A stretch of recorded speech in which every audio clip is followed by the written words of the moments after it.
dragons carved in wood, ravens hungry for blood, ships that brought the end of worlds.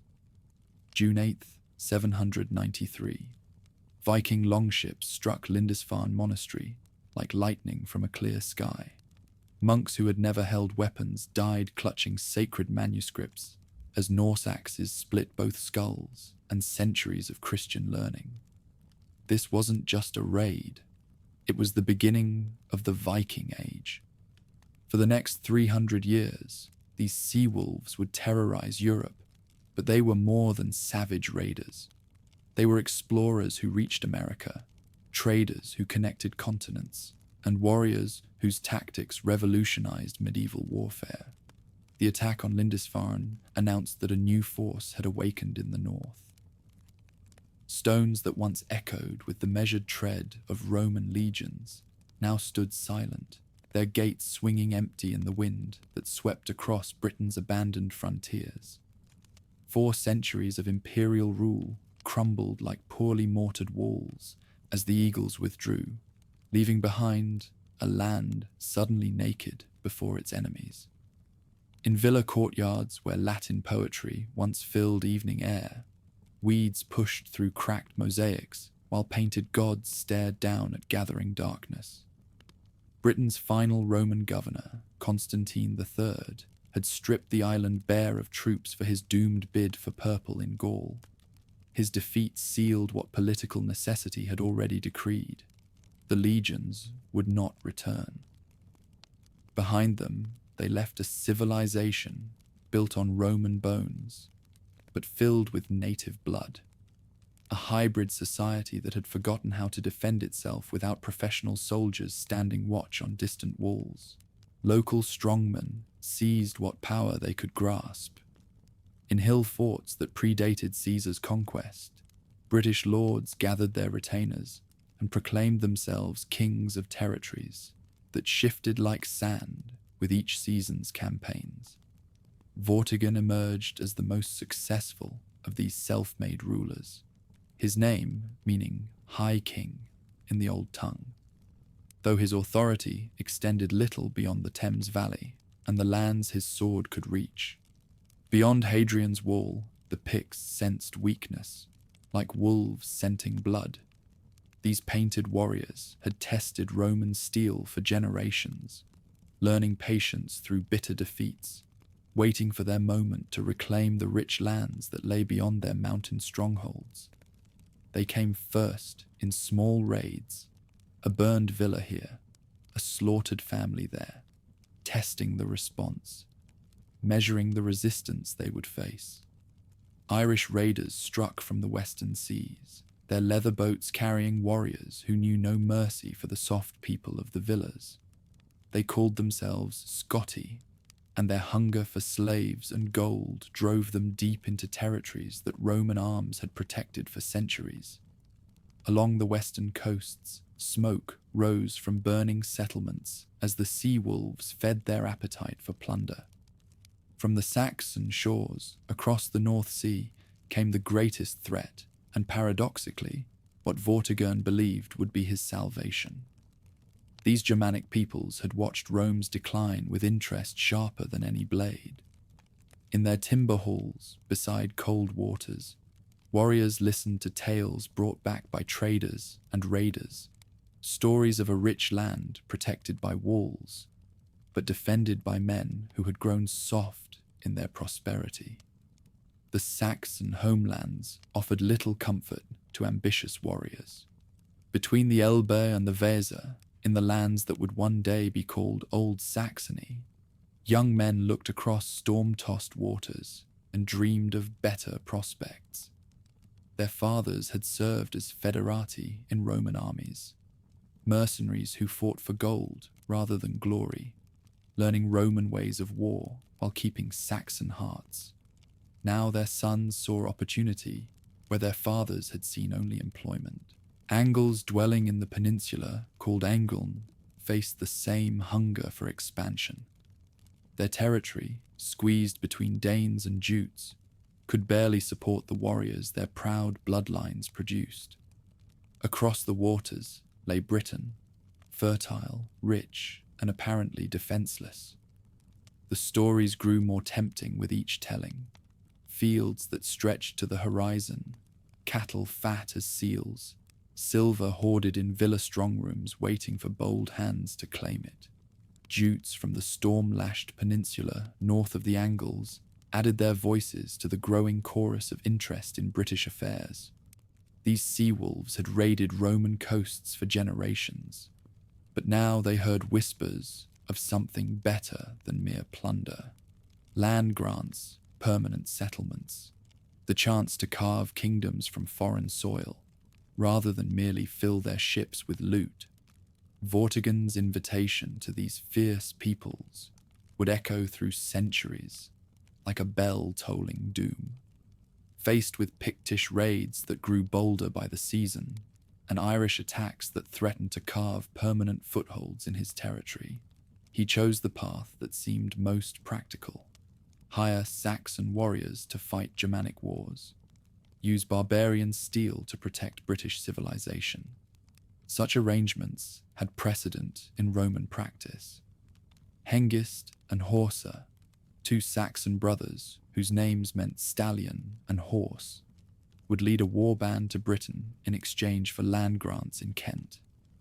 Their warriors would serve as foederati, just as their fathers had served Rome, fighting against the Picts while receiving regular payments and the right to settle in assigned territories. It was an old Roman solution to an eternal problem.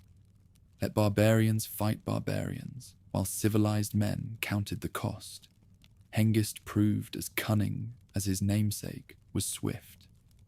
A warrior in his prime, scarred by battles against Frisian rivals and Danish raiders, he understood that this invitation offered more than mere mercenary service. Where Roman commanders had hired Saxon bands for specific campaigns, Vortigern was offering permanent settlement, a foothold that could become a foundation for something far greater than either party initially envisioned. 3 ships carved with dragon heads rode the spring tides toward the white cliffs of Britain. In their holds, alongside weapons and armor, the Saxon peoples carried seeds for crops that would grow in foreign soil, tools for building halls that would shelter Saxon children, and dreams that stretched far beyond their original compact with the British king. Women came too, though in smaller numbers, wives for the war leaders, daughters who would bind Saxon blood to British earth. Thanet received the first Saxon settlement, an island in the mouth of the Thames that offered both security and strategic position. Here, Hengist established his hall, a timber building that followed Saxon patterns, but used British materials, creating something neither fully Germanic nor entirely foreign. His spearmen built smaller dwellings around their lord's hall, creating a community that would serve as a model for thousands of settlements to come. This bargain worked at first. Saxon spears turned back Pictish raiders with a ferocity that surprised both friend and foe. These Germanic fighters fought with a personal intensity that Roman-trained troops had rarely matched, each man bound to his war leader by oaths that death alone could break. Their success against the Picts convinced Vortigern that his strategy was sound. Let the barbarians bleed for British prosperity. Hengist's ambitions grew with his understanding of native weakness. Through careful observation and frequent contact with local Britons, he learned that the High King's authority was far more limited than it initially appeared. The ruler commanded personal loyalty in his own territories, but beyond them, his word carried little weight. Local lords ruled as they pleased. Roman cities governed themselves through declining councils, and vast territories answered to no authority more substantial than local custom. Messages began flowing across the North Sea to Germanic territories. Hengist's reports painted these lands as ripe for conquest, rich in resources, divided in governance, defended by men who preferred negotiation to battle. The response came in waves of long ships that rode the summer tides, each carrying fighters eager for land and loot, women ready to make homes in foreign soil, children who would grow up calling these territories their ancestral homeland. Germanic settlements sprouted along the eastern coasts like flowers after rain. In East Anglia, Angle fighters established communities that would give their name to an entire region. Essex, Sussex, and Middlesex marked the territories where tribal spears carved out kingdoms from Romano-British estates. Each settlement followed the same pattern, a warband claiming land in the name of their chief, building halls that declared their presence, establishing farms that would feed their children. Such transformations went deeper than mere settlement. In their homeland forests, these Germanic peoples had lived in timber halls, surrounded by smaller buildings that housed extended families, servants, and craftsmen. This pattern reproduced itself across eastern territories, creating communities that functioned according to tribal law and custom while occupying Romano-British land. Villa courtyards became farmyards, mosaic floors disappeared under rushes, and hypercaust heating gave way to central hearths that warmed halls filled with Germanic voices. Not all encounters between native and newcomer ended in blood. Many Romano-British landowners, faced with Germanic neighbors who controlled the military balance, chose accommodation over confrontation. Marriage alliances bound tribal war leaders to local estates, creating hybrid families that bridged two cultures while belonging fully to neither. These unions produced children who would grow up speaking both tongues, understanding both traditions, serving as bridges across the cultural divide that widened with each passing season. Vortigern's realization that he had invited conquest rather than merely employment came too late for effective response. By the time Germanic intentions became clear, Hengist commanded enough spearmen to defend his gains, while his kinsmen continued arriving from across the sea. The High King found himself facing not hired soldiers, but permanent neighbors who grew stronger with each ship that crossed the waters.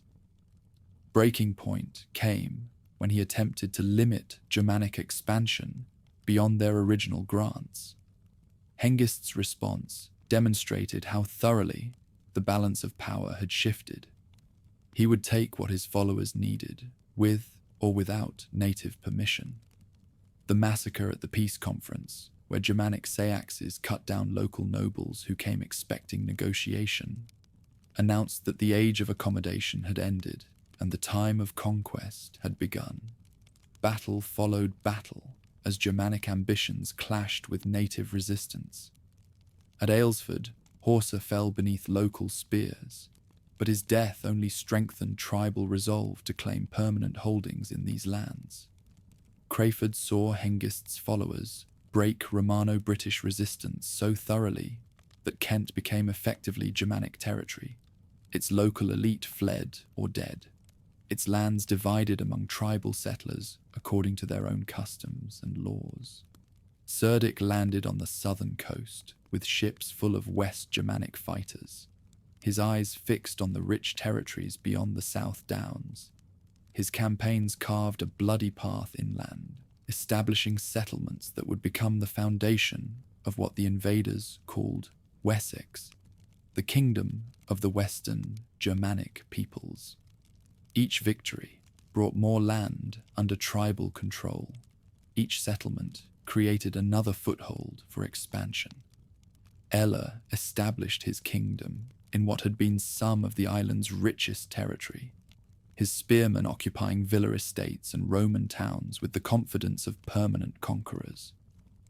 The siege of Anderida saw Romano-British civilization meet its bloodiest end, as tribal weapons extinguished a community that had survived 4 centuries of Roman rule in a single afternoon of slaughter. Germanic expansion followed the river valleys that provided both transportation and fertile soil. Along the Thames, tribal settlements pushed westward, past London's crumbling walls. The Severn Valley attracted Angle fighters who saw in its broad waters an echo of their homeland streams. Northern routes led ambitious warbands toward territories that would become Mercia and Northumbria, each river serving as both highway and boundary marker in the gradual conquest of these lands. Cultural transformation accompanied territorial conquest. Germanic law replaced Roman legal traditions in occupied territories, with compensation payments taking the place of imperial justice. Vergild, the price of a man's life measured in silver and cattle, became the standard for resolving disputes that Roman courts had once decided. Spearmen sat in judgment over matters that had once been settled by educated officials, applying customs learned in distant forests to problems that arose in conquered cities. Tribal artisans began producing objects that blended Germanic traditions with Roman materials. Brooches, cast in classical bronze, displayed purely tribal decorative patterns. Weapons forged from Roman steel followed Germanic designs that emphasized function over ornamentation. Pottery shaped on Roman wheels carried decorations that would have been recognized in any Germanic hall from the Elbe to the Thames. Ancient gods found new homes in foreign soil. Woden's ravens watched over battlefields where Roman eagles had once led legions to victory. Thuna's hammer blessed fighters who fought for land that Jupiter had once protected. Sacred groves replaced Roman temples, while stone altars designed for classical sacrifice supported Germanic rituals that honored deities whose names had never been carved in Latin marble. Women played crucial roles in this cultural transformation. Germanic wives brought with them not only domestic skills, but also the responsibility for maintaining tribal traditions in foreign settings. Their looms produced cloth that followed patterns learned in childhood. Their songs preserved stories of heroic deeds performed in distant homelands. Their children learned customs that would bind them to Germanic identity, despite being born on local soil.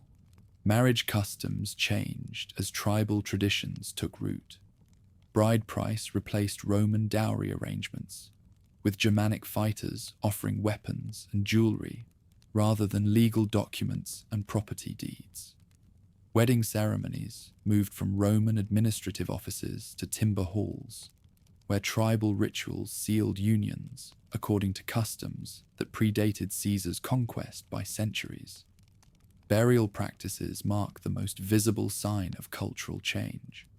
Roman cremation gave way to Germanic inhumation, with fighters buried alongside their weapons, women interred with their jewelry and tools, children accompanied by toys that would comfort them in the afterlife.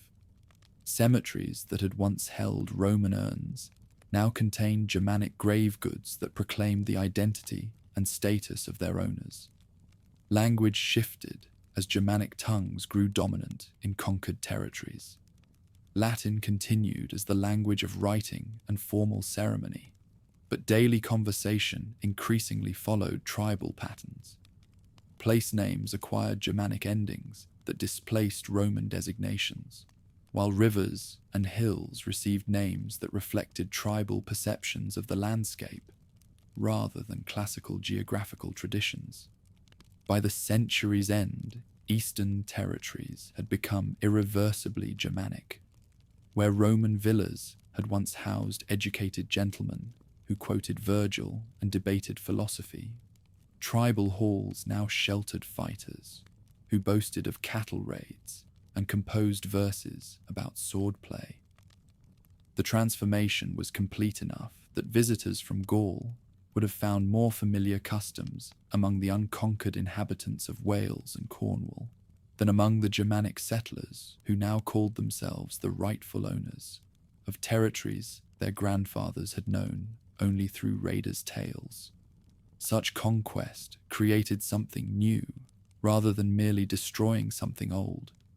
This emerging synthesis was neither purely Germanic nor simply Roman territory under new management, but a unique creation that would develop its own character over the coming centuries.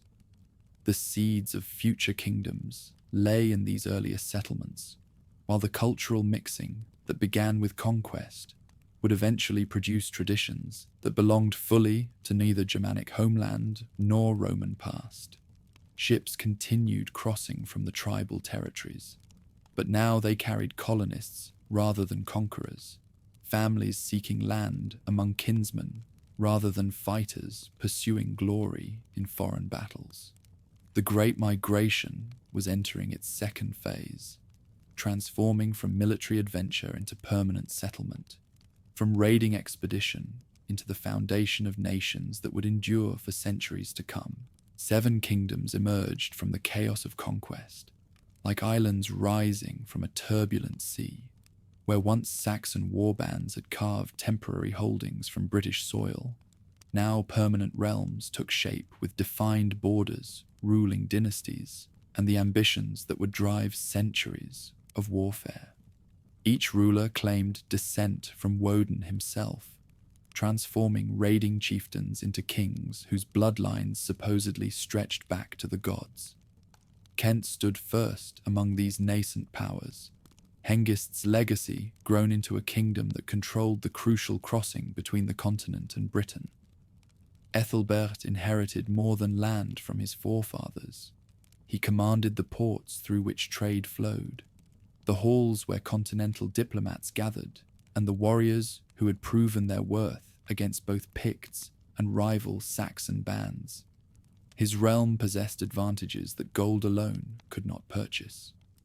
Northumbria sprawled across the northern territories like a giant awakening from slumber. Born from the merger of Bernicia and Deira, this kingdom stretched from the Humber to the Forth, encompassing lands that had once marked the frontier between Roman civilization and Pictish savagery. Ida the Flamebearer had established his stronghold at Bamberg, perched on coastal cliffs that commanded both sea approaches and the Great North Road. In the Western Midlands, Mercia gathered strength under rulers whose names would echo through the ages. Creoda founded the dynasty that would challenge all rivals for supremacy over the Anglo-Saxon world, establishing his capital at Tamworth, where Roman roads converged and fertile river valleys promised prosperity. His descendants inherited not just territory, but the strategic position that could control trade between north and south, east and west. Wessex claimed the rich downlands of the south, where Cerdic heirs built upon foundations laid in blood and maintained through constant warfare against British holdouts in the Western Hills. Winchester rose as their seat of power, a town that commanded the approaches to both the Thames Valley and the harbours, where ships from Gaul brought wine, silk, and the luxuries that marked a court's sophistication. East Anglia emerged as the realm of the Woofingars, rulers who traced their lineage to the wolf god himself. Their kingdom controlled the estuaries where rivers met the sea, the fertile flatlands that produced grain for export, and the trade routes that connected continental merchants with inland markets. Rendlesham served as their centre of power, a hall complex that rivaled any palace on the continent. Essex and Sussex completed the Heptarchy, smaller kingdoms that nonetheless commanded crucial territories and strategic positions. Essex controlled the Thames approaches to London, while Sussex held the South Downs and the harbours that faced directly toward Frankish Gaul. Each maintained its independence through careful diplomacy and the constant readiness to fight for survival. These 7 realms shared common origins, but developed distinct characters shaped by geography, neighbours, and the personalities of their rulers. Kent, closest to the continent, adopted Frankish fashions and diplomatic practices that marked it as the most sophisticated of the Anglo-Saxon courts. Northumbria, facing both Picts and Scots, bred a warrior culture that valued battlefield prowess above all other virtues. Mercia, surrounded by rivals on all sides, produced kings who mastered the arts of alliance and betrayal with equal skill. Wessex, pressed by unconquered Britons in Cornwall and Devon, maintained the fighting edge that conquest required. East Anglia, protected by marshes and waterways, developed a merchant culture that brought wealth flowing into royal treasuries. Noble bloodlines claimed divine ancestry with the solemnity of gospel truth. Every ruler could recite the names that connected him to Woden through heroic ancestors whose deeds lived on in court poetry. These genealogies served purposes beyond mere vanity.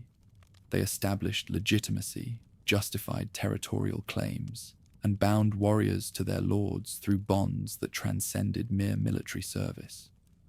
Ida claimed descent through Ingwi from the war god himself, a lineage that his sons and grandsons wielded like weapons in their struggles for supremacy over northern Britain.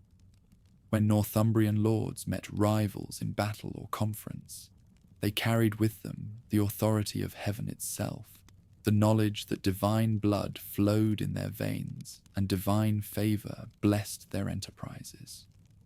The Woofingars of East Anglia traced their lineage through equally impressive ancestors, their genealogy a catalogue of heroes whose names resonated in halls throughout the Germanic world. Woofer himself had been more than mortal man, a figure whose deeds merged history with legend, whose blood carried both human ambition and supernatural power. Mercian leaders descended from Isel, whose own ancestry stretched back through Offa of England to the gods themselves. This bloodline would produce rulers whose names became synonymous with power. Penda, the last pagan. Offa, the lawgiver. Lords whose ambitions would reshape the Anglo-Saxon world, and whose achievements would outlive their kingdoms. Warfare between these realms began almost as soon as their borders solidified. Ceawlin of Wessex struck northward into British-held territories, his victory at Durham opening the Severn Valley to Saxon expansion and cutting the last land connection between the Britons of Wales and those of the southwest. The battle marked more than military triumph. It represented the final stage in the Germanic conquest of southern Britain. Ethelbert of Kent faced different challenges as Ceawlin's power grew. The Kentish lord had inherited a realm that prided itself on sophistication and continental connections. But sophistication meant little when West Saxon warriors threatened his borders. The struggle between Kent and Wessex became a contest between different visions of leadership: Kentish diplomacy against West Saxon aggression, continental refinement against native ferocity. Northumbrian expansion proceeded along multiple axes as ambitious leaders sought to expand their inheritance in every direction that promised profit. Edwin seized control of Elmet, the last British kingdom in what is now Yorkshire, adding its fertile valleys to his growing realm. His ambitions extended beyond mere territory. He envisioned a domain that would stretch from sea to sea, encompassing both the ancient Roman province and the lands beyond Hadrian's Wall. Religious practices bound these societies together, even as political rivalries tore them apart. Germanic gods received worship in timber temples that followed patterns established in the continental homelands. Woden's ravens watched over battlefields where kings sought his favor through offerings of blood and bronze. Thuna's hammer blessed marriages, harvests, and the forging of weapons that would carry Germanic ambitions into new territories. Sacred groves dotted the landscape like islands of holiness in a sea of secular concerns. Ancient oaks that had sheltered British druids now witnessed Germanic rituals, their branches heavy with offerings left by warriors who sought divine blessing for their enterprises. These trees became focal points for communities scattered across the countryside. places where law was spoken, justice dispensed, and the connection between earth and heaven maintained. Burial practices revealed the values that shaped these emerging societies. Lords went to their graves surrounded by treasures that proclaimed their status. Golden jewelry worked by master craftsmen, weapons that bore the marks of legendary smiths, vessels filled with mead for the journey to Valhalla. The ship burial at Sutton Hoo would represent the pinnacle of such practices, a great funeral that transformed death into a statement of power. Marriage alliances wove complex webs of obligation and opportunity across the Heptarchy. Daughters of rulers became instruments of diplomacy, their marriages sealing treaties, ending wars, and creating the bonds that might prevent future conflicts. These unions produced children whose mixed bloodlines carried claims to multiple thrones, setting the stage for succession disputes that would reshape the political map. Bertha of Kent travelled to Canterbury as the Christian bride of a pagan lord, her marriage to Ethelbert representing more than personal union. She brought with her a chaplain, a portable altar, and the hope that Germanic England might find its way back to the faith that Rome had planted, but political chaos had largely destroyed. Her influence would prove more lasting than any military conquest.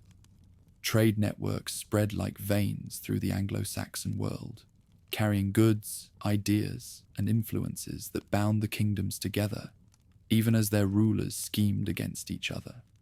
Kentish merchants established trading posts that stretched from the Rhine to the Thames, their success measured not just in gold, but in the connections that made their territory indispensable to continental commerce.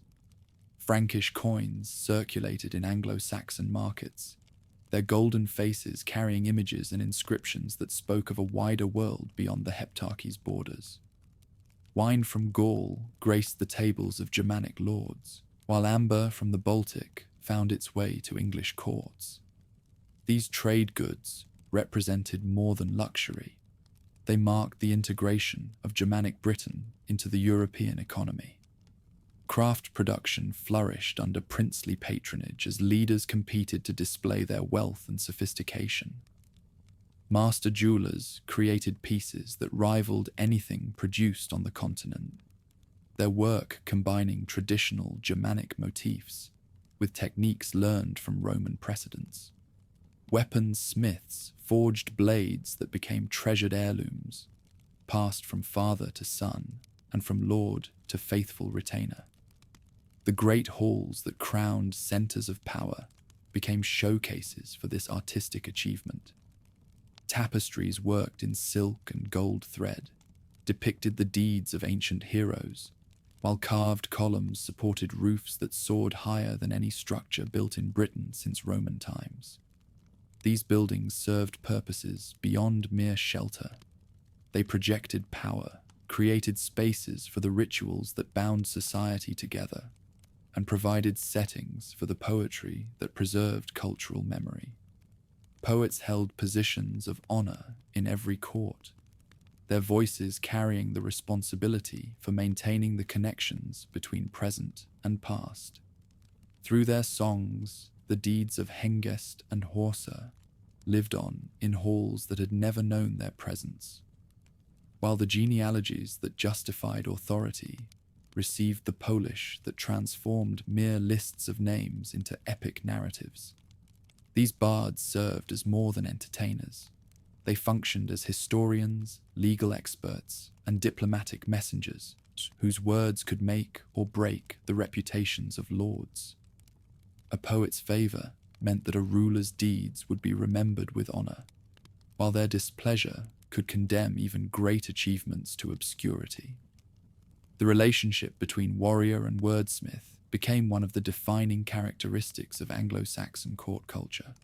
Legal traditions developed that reflected both Germanic heritage and the practical needs of settled societies. Compensation payments replaced blood feuds as the preferred method for resolving disputes, creating a system where every injury had its price and every wrong could be made right through proper payment. Rulers became the guarantors of this system, their courts the places where custom became law. Ethelbert of Kent issued the first written laws in the Anglo-Saxon world, a collection of legal precedents that transformed oral tradition into documentary authority. These laws dealt with practical matters: the price of a stolen horse, compensation for various injuries, the procedures for resolving property disputes. But their significance extended far beyond their immediate purpose. They marked the beginning of a legal tradition that would influence English law for centuries to come. The concept of vergild, man price, became central to Anglo-Saxon justice. Every free man had his value set by law, a sum that must be paid to his family if he was killed, lesser amounts for injuries that fell short of death.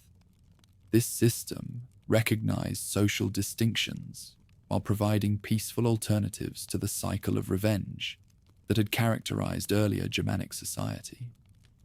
Territorial expansion remained a constant preoccupation of ambitious rulers. Wessex pushed westward into Devon and Cornwall, its kings determined to complete the conquest of southwestern Britain. These campaigns combined the practical goals of acquiring new lands with the symbolic importance of finishing what their ancestors had begun. Each victory added to royal prestige while providing new territories to grant to faithful followers. Northumbrian rulers cast their eyes beyond Hadrian's Wall, where Pictish kingdoms offered both threat and opportunity. The warfare that resulted was fierce and frequent, as Germanic spearmen tested themselves against opponents whose warrior traditions stretched back to the days when Roman legions had feared to venture into the highlands. These northern campaigns produced heroes whose names would echo in poetry for generations. By the century's end, the Heptarchy had established patterns of rivalry, alliance, and cultural exchange that would shape Anglo-Saxon England for generations to come. 7 kingdoms had emerged from the chaos of conquest, each developing its own character while remaining bound to its neighbors through ties of blood, trade, and shared heritage. The stage was set for the struggles that would eventually reduce 7 kingdoms to 1, creating the England that would face new challenges from across the sea. Canterbury's bells rang out across Kent like harbingers of transformation, their bronze voices announcing the arrival of Augustine and his 40 companions on the shores of Thanet. Behind these, Roman missionaries stretched a journey of faith and fear, months of travel through hostile territories, nights spent wondering if they carried the word of God to their deaths, days when only papal command prevented them from turning back to the safety of Rome's familiar streets. Ethelbert received the black-robed strangers with the curiosity of a ruler who had already glimpsed Christianity through his Frankish wife, Bertha. Her private chapel in Canterbury had served as a fragile foothold for the faith, a single candle flame in the darkness of pagan England. Now Augustine's mission promised to kindle that flame into a blaze that would consume the old gods and remake the spiritual landscape of the Saxon kingdoms. The Kentish lord's conversion began the greatest transformation in Anglo-Saxon history. Where his grandfather had worshipped Woden in sacred groves, Ethelbert now knelt before altars dedicated to Christ, his royal example opening floodgates that would wash away centuries of Germanic paganism.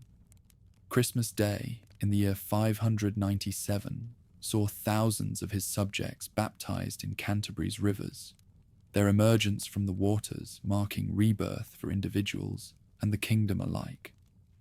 Augustine established his archiepiscopal see in Canterbury, transforming Ethelbert's capital into the spiritual heart of English Christianity. Stone churches rose where timber temples had stood, their Roman architecture speaking of permanence and divine authority that temporary structures could never convey. The mission brought more than faith. It carried literacy, learning, and connections to a wider Christian world that stretched from Ireland to Jerusalem. Paulinus carried the gospel northward to Edwin's court at York, his tall figure and gaunt face marking him as a man consumed by holy purpose. The Northumbrian ruler faced a decision that would echo through generations. Abandon the gods who had blessed his victories for a deity whose power remained unproven in battle. His hesitation reflected not cowardice, but wisdom. For kings who chose wrongly in matters of divine favor often found their thrones swept away by rivals blessed with better judgment. Edwin's council met in solemn session to debate this momentous choice. Warriors who had followed the old ways since childhood listened as Paulinus spoke of eternal salvation and divine judgment. The debate that followed would become legendary, crystallized in the words of an unnamed counselor whose metaphor captured the human condition with startling clarity. "O King, the present life of men on earth," the advisor declared, "seems to me like the swift flight of a sparrow through the hall where you sit at dinner on a winter's day. Inside there is a comforting fire to warm the room, but outside the winter storms rage. The sparrow flies quickly through one door and out another. For the few moments it is inside, it is safe from the winter storm, but after a brief moment of comfort, it vanishes from sight into the wintry world from which it came. So this life of man appears but for a moment. What follows, or what went before, we do not know." These words struck Edwin's heart like an arrow finding its mark. If Christianity could illuminate the darkness that surrounded life's brief flight, if Christ could offer certainty about what lay beyond death's door, then perhaps the risk of abandoning ancestral gods was worth taking. On Easter Sunday, 627, Edwin descended into York's baptismal waters, carrying with him the allegiance of Northumbria's warriors and the hopes of missionaries throughout the Saxon lands. Conversion spread like fire through dry timber, each royal baptism igniting the faith of thousands who followed their leaders' spiritual choices. In Essex, King Sabarat welcomed Mellitus to London, establishing St. Paul's Cathedral as a beacon of Christianity in the Thames Valley. East Anglia received the gospel through Felix of Burgundy, whose mission transformed the kingdom of the Woofingers from a bastion of Germanic paganism into a stronghold of the new faith. Monasteries began sprouting across the converted kingdoms like flowers after spring rain. Lindisfarne rose on its tidal island, a beacon of Celtic Christianity that would illuminate northern England for centuries. Jarrow welcomed Benedict Biscop's Roman-trained community, its scriptorium destined to produce manuscripts that would preserve learning through the dark centuries ahead. Whitby emerged as a double monastery, where Abbess Hild would guide both monks and nuns in the pursuit of holiness and scholarship. These religious houses served purposes that extended far beyond prayer and contemplation. In their scriptoriums, monks labored over manuscripts that preserved not just Christian texts, but classical learning that might otherwise have vanished forever. Their libraries became repositories of knowledge that drew scholars from across Europe, while their schools educated the clerks and administrators that emerging kingdoms desperately needed. Aidan arrived at Lindisfarne, carrying the austere traditions of Irish monasticism, his mission blessed by the powerful monastery of Iona. Where Roman missionaries brought organizational skill and political connections, Celtic monks offered passionate spirituality and artistic vision that would transform English Christianity. The meeting of these two traditions created tensions that would ultimately require resolution at the highest levels. The Synod of Whitby in 664 marked the decisive moment when English Christianity chose between competing visions of the faith.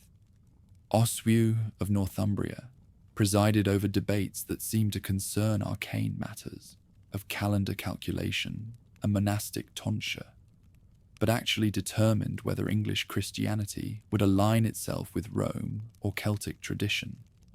The stakes extended beyond mere ritual. They encompassed authority, orthodoxy, and England's place in the broader Christian world. Colman spoke for the Celtic party with the eloquence of a man defending not just practice, but identity. His monks followed traditions established by Columba and confirmed by miracles that all could witness. Their Easter calculations derived from methods blessed by apostolic authority. Their tonsure reflected the humility that Christ himself had demonstrated. Why abandon ways that had produced saints and scholars for Roman innovations that offered no clear spiritual advantage? Wilfrid answered for Rome with arguments that carried the weight of universal authority. Peter held the keys to heaven, and Peter's successors in Rome spoke with divine sanction that no local tradition could override. The Roman Easter united Christians throughout the world in common celebration, while Celtic calculations divided the church and confused the faithful. England could not remain an island apart from Catholic Christendom if it hoped to claim a place among Christian nations. Oswiu's decision in favor of Roman usage settled more than liturgical disputes. By choosing Rome over Celtic tradition, he aligned English Christianity with the universal church and opened doors to continental influence that would reshape Anglo-Saxon culture. The defeated Celtic monks departed sadly for Ireland and Scotland, carrying with them cherished traditions, but leaving behind a church that would develop along thoroughly Roman lines. Northumbria emerged as the dominant power during these crucial decades, its combination of military might and Christian learning, making it the natural leader of converted England. Oswald had died a martyr's death at Oswestry, his sanctity adding divine favour to Northumbrian claims of supremacy. Oswiu completed his brother's work, extending Northumbrian authority over neighbouring kingdoms while establishing his court as a centre of Christian scholarship. Theodore of Tarsus arrived as Archbishop of Canterbury, with a mandate to organise English Christianity according to Roman principles. His Greek learning and Roman authority made him uniquely qualified to establish the episcopal structure that would govern the English Church for centuries to come. Under his guidance, dioceses took shape with clearly defined boundaries, while canonical law replaced local custom in ecclesiastical matters. Scholarship flourished in this new environment as Christian learning merged with Germanic curiosity about the wider world. Benedict Biscop travelled repeatedly to Rome, returning each time with manuscripts, relics, and craftsmen who could teach English monks the skills they needed to create their own centres of learning. His libraries at Wearmouth and Jarrow became legendary throughout Europe for their comprehensive collections of classical and Christian texts. Bede emerged from this scholarly ferment as the greatest mind of his generation, his works spanning history, theology, natural philosophy, and biblical commentary. His ecclesiastical history of the English people became the foundation text for understanding Anglo-Saxon conversion, while his scientific works established him as one of Europe's leading scholars. From his cell at Jarrow, he maintained correspondence with learned men throughout Christendom, making English scholarship a respected voice in continental debates. Art and architecture reflected the spiritual transformation that Christianity brought to Anglo-Saxon England. Stone churches replaced timber halls as the most impressive buildings in many settlements, their Roman arches and Mediterranean proportions introducing architectural concepts that had been forgotten since the legions departed. Master masons arrived from Gaul and Italy, teaching English craftsmen techniques that would create monuments worthy of the new faith. Illuminated manuscripts represented perhaps the highest achievement of this cultural fusion. The Lindisfarne Gospels combined Celtic interlace patterns with Mediterranean naturalism, creating a uniquely English artistic style that influenced manuscript production throughout Northern Europe. Gold and silver gleamed from vellum pages, while precious pigments brought color and life to sacred texts, transforming scripture into visual as well as spiritual revelation. Crosses began marking the landscape as permanent monuments to Christian victory over paganism. These stone pillars, carved with intricate patterns and biblical scenes, proclaimed the faith's triumph while serving as focal points for communities scattered across rural territories. The great crosses at Ruthwell and Bewcastle would become masterpieces of Anglo-Saxon sculpture, their carved verses among the earliest English poetry to survive in written form. Young nobles arrived at York's Cathedral School, carrying nothing but their father's ambitions and their own hunger for knowledge. Here they learned Latin grammar from manuscripts copied in distant scriptoriums, practiced rhetoric that would serve them in royal courts, and studied mathematics that revealed the divine order underlying creation. Alcuin emerged from these halls to become Charlemagne's chief educator, carrying Anglo-Saxon learning to the heart of the Frankish Empire. Hild of Whitby commanded both monks and nuns with the authority of an abbess, whose wisdom drew pilgrims from across the known world. In her double monastery, noble daughters found power that surpassed what marriage could offer, while common-born women rose to positions of influence through scholarship and sanctity. When she died, 5 future bishops mourned at her funeral, testament to the leaders she had shaped through decades of spiritual guidance. Willibrord sailed from Northumbria's ports carrying more than the gospel. He bore Anglo-Saxon ambitions wrapped in missionary purpose. His success among the Frisians established English influence along the continental coastline, while his letters home brought continental learning to English monasteries. Boniface followed his example, leading English missionaries deep into German forests, where Woden's altars still received blood sacrifices from unconverted tribes. Pilgrims streamed along the roads to Rome, their staffs and scrips marking them as travelers on sacred business. These journeys created fortunes for innkeepers and guides, while returning pilgrims brought Roman fashions, continental manuscripts, and news from distant lands. Archbishop Theodore's own journey from Tarsus to Canterbury had established patterns that thousands would follow, each trip strengthening the bonds that linked English churches to the wider world of faith. Marriage alliances now required careful consideration of religious compatibility alongside political advantage. When Ethelbert of East Anglia sought a bride for his son, he looked first to households where the new faith had taken deep root, understanding that mixed marriages between believer and pagan bred the conflicts that could tear kingdoms apart. Diplomatic correspondence increasingly opened with prayers and closed with blessings, assuming shared beliefs that transcended tribal boundaries. Oaths sworn on sacred relics carried weight that mere words could never achieve. In Canterbury's courts, men placed their hands on bones of martyrs while speaking truth, knowing that perjury before such witnesses would bring divine punishment swift as lightning. Church courts claimed authority over marriage disputes and moral offences, creating parallel systems of justice that competed with secular law while claiming higher sanction for their judgments. By the century's end, Christianity had transformed Anglo-Saxon England beyond recognition. Where pagan warriors had once gathered in timber halls to hear songs of ancestral heroes, Christian communities now assembled in stone churches to celebrate the Eucharist and hear sermons on eternal salvation. The conversion was more than religious.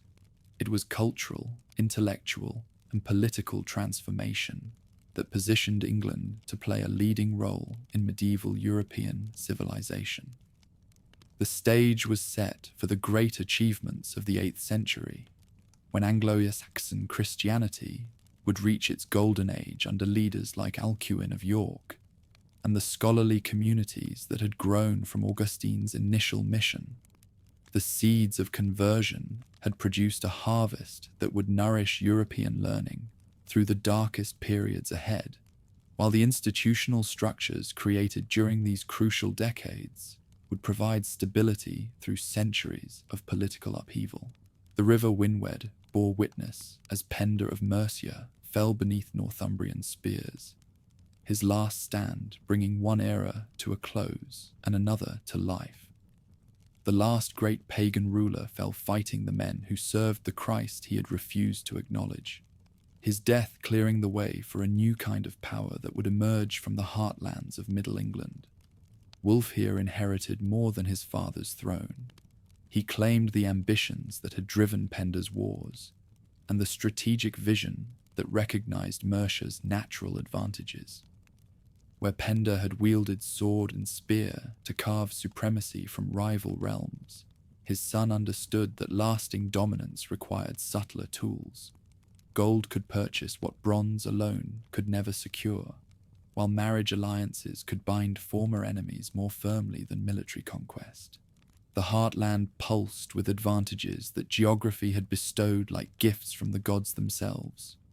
Rivers converged at strategic points where Roman roads still carried trade between distant territories. Salt wells in Droitwich produced wealth that flowed like silver into royal treasuries, while iron deposits in the western hills armed warriors whose loyalty could be purchased with shares of the profits. Tamworth commanded crossroads where merchants from every realm met to exchange goods and gossip. Ethelbald seized the throne through methods that chroniclers preferred not to record in detail, his path to power paved with the bodies of rivals who had underestimated his ruthlessness. Once established at Tamworth, he revealed ambitions that stretched far beyond mere survival. His charters would eventually style him Rex Britannia, south of the Humber, a title that acknowledged no equal among his contemporaries and recognized no authority above his own save God's. London submitted to his authority without the siege that many expected, its merchants calculating that profitable submission served their interests better than heroic resistance. The city's position, controlling Thames trade, made it invaluable to any ruler with continental ambitions, while its revenues could fund the kind of diplomacy that transformed military victory into permanent supremacy. Ethelbald's control of London marked his emergence as the dominant power in southern England. Kent discovered that ancient independence meant little when faced with determined expansion, backed by superior resources. The realm that had welcomed Augustine and given laws to the Anglo-Saxon world found itself reduced to dependency, its rulers permitted to reign only as long as they acknowledged their subservience to Tamworth. The humiliation cut deeply into Kentish pride, but resistance would have brought total annexation rather than mere submission. Sussex and Essex followed Kent into the growing sphere of influence, their rulers calculating that voluntary submission offered better terms than conquest would provide. These smaller realms retained their identity and local customs, while accepting supremacy in matters of war, diplomacy, and tribute. The arrangement satisfied all parties. The lesser rulers maintained their dignity, while Ethelbald gained control without the expense of permanent occupation. East Anglia resisted longer than its neighbours, the Wulfingers' pride sustained by memories of the treasures buried at Sutton Hoo, and the wealth that flowed through their ports from continental trade. Their resistance ended not in glorious battle, but in negotiated surrender, their ambassadors discovering that gold could purchase Frankish neutrality and leave the East Anglian realm isolated beyond hope of effective support. The great ruler's accession transformed ambitions from regional dominance into something approaching imperial vision. Where Ethelbald had been content to acknowledge the superiority of Frankish courts, His successor corresponded with Charlemagne as an equal, their letters discussing trade disputes, marriage alliances, and territorial boundaries with the formality reserved for negotiations between sovereign powers. The Great Dyke that bears his name stretched across the landscape like a statement carved in earth and stone, its earthworks marking more than mere boundary between his territories and the Welsh realms. Here was frontier fortification on a scale not seen since Roman times, a barrier that required coordination of labor resources across multiple domains and engineering skills that few contemporary rulers could command. Construction gangs labored through seasons of backbreaking work, their efforts supervised by engineers who understood both defensive architecture and the symbolic importance of creating a monument that would proclaim power to future generations. The dike ran for over 100 miles, its ramparts and ditches creating a frontier that channeled trade, controlled movement, and demonstrated the organizational capacity that set him apart from his contemporaries. Welsh princes found their raiding opportunities suddenly curtailed by this massive earthwork, their traditional routes into English territory blocked by fortifications that would require siege equipment to breach. The economic impact proved as significant as the military effects. Trade now flowed through designated crossing points, where officials could collect tolls and monitor the movement of goods between two worlds. Diplomatic correspondence flowed between his court and Charlemagne's capital, their negotiations covering matters that ranged from commercial disputes to marriage proposals that would unite English and Frankish bloodlines. These exchanges revealed the sophistication of 8th century statecraft, with trained diplomats conducting negotiations that required knowledge of law, custom, and the delicate balance of interests that kept peace between neighboring powers. The proposed marriage between Ecgfrith and one of Charlemagne's daughters collapsed over questions of precedence that revealed the limits of English pretensions. When the great ruler demanded that his daughter receive equal consideration as a bride for Charlemagne's son, the Frankish emperor's refusal demonstrated that continental powers still viewed Anglo-Saxon leaders as provincial kinglets rather than true equals. Trade disputes followed diplomatic failures, as English ports closed to Frankish merchants in retaliation for perceived slights. The economic warfare that resulted caused hardship on both sides of the Channel, proving that commercial interdependence had progressed to the point where political disputes could no longer be separated from economic consequences. Eventually, practical necessity forced both rulers to resume normal relations despite their personal animosity. Monetary reform marked another aspect of imperial ambitions, silver pennies replacing the diverse coinages that had circulated throughout Anglo-Saxon England. These coins bore royal images and titles in imitation of Roman imperial practice, while their consistent weight and purity facilitated trade throughout the territories.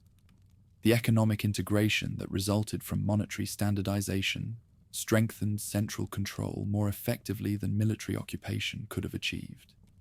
Papal relations reached new heights of complexity during this reign as the ambitious ruler sought to establish an archbishopric at Lichfield that would free local churches from Canterbury's authority. His success in obtaining papal approval for this innovation demonstrated the reach of his influence, while the bitter opposition it generated among Kentish clergy revealed the religious dimensions of political rivalry. Lichfield's brief period as an archbishopric allowed the coronation of Ecgfrith as co-ruler in ceremonies that emphasized independence from traditional ecclesiastical authority.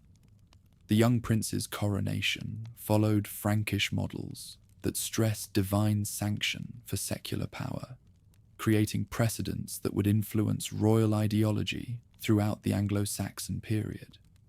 Ecgfrith's death within months of his coronation shattered dynastic plans and exposed the fragility of personal rule in an age when authority depended entirely on the character and capacity of individual rulers. The succession crisis that followed demonstrated that even the most successful Anglo-Saxon realms remained vulnerable to the biological lottery that determined which sons would survive to inherit their father's ambitions. Learning flourished under royal patronage as the court attracted scholars whose skills served both practical and propaganda purposes.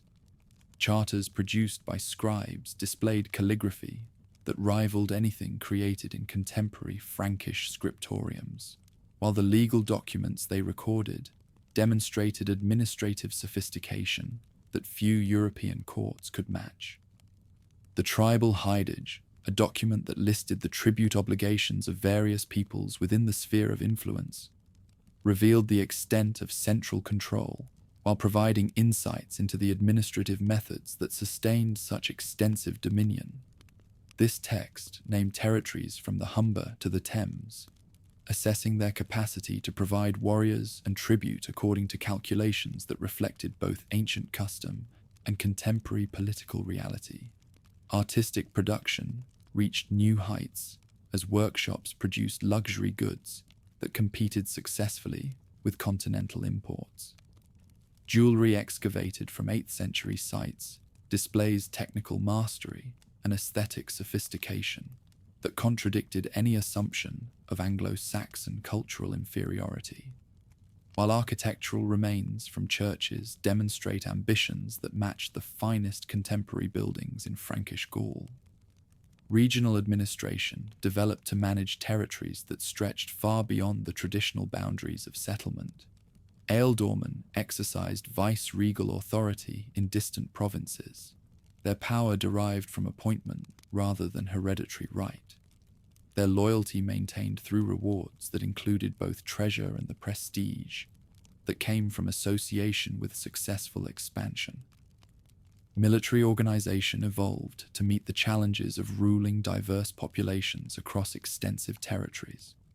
The traditional warband system that had served earlier rulers expanded into something approaching professional administration, with specialists in law, finance, and diplomacy, supporting the warriors who remained the ultimate guarantors of authority. Succession arrangements reflected the tension between Germanic tradition and the stability requirements of complex government. While custom demanded that blood determine eligibility for the throne, practical necessity favored succession plans that prevented civil war between rival claimants. The attempts to secure Ecgfrith's inheritance demonstrated both the importance of dynastic continuity and the difficulties of achieving it. The network of estates that supported government stretched across multiple realms, their revenues flowing into central treasuries that funded the administration, diplomacy, and military activities that maintained supremacy over subordinate rulers. These estates represented more than economic resources. They served as symbols of authority and bases for the officials who represented power in distant territories. Rhodri the Great received news of English expansion with the grim satisfaction of a man who had expected treachery from his neighbours. The Welsh prince commanded warriors who remembered every slight, every burned village, every cattle raid that had marked the long struggle between Celt and Saxon. When his spies reported movement along the Great Dyke, he gathered his spearmen in the mountain strongholds that had never known foreign conquest.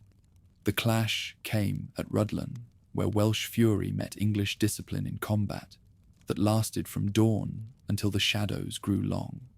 Rhodri's men fought with the desperation of defenders protecting their children's inheritance, while English forces advanced with the confidence of warriors accustomed to victory. Blood soaked the earth between two peoples who shared nothing save their hatred for each other. Coenwulf inherited a realm that stretched from the Humber to the Thames, its extent marking the high tide of central English power. The new ruler faced challenges that his predecessor had never confronted. Viking ships appeared off the coast with increasing frequency, their dragon-headed prows promising the kind of warfare that would test every assumption about military supremacy.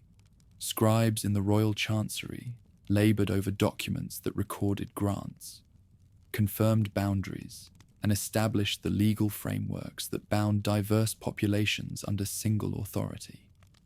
Their elegant Latin phrases transformed oral agreements into written law, while their careful calligraphy proclaimed the sophistication of a court that could compete with any contemporary centre of learning.